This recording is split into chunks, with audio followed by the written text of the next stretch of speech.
আর মদ খাওয়ানোর পরে যদি আপনি তাকে বলেন যে ভাই তুমি মাতলামি করবে না, চুপচাপ থাকবে, ঠান্ডায় থাকবে, ভদ্রলোকের মতো, সে কি থাকবে? আদৌ সম্ভব?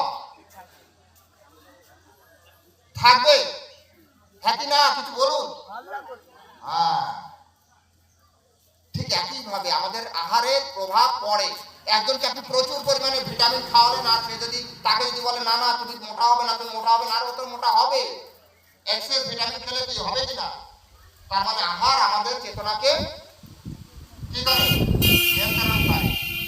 আর কি করে? সঙ্গ। আপনি মিশবেন চোরের সঙ্গ, তা আপনি কি?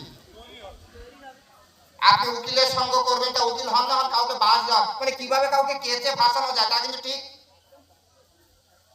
কি আমি বলছি কি বুঝতে পারছেন? ঠিক আছে তো?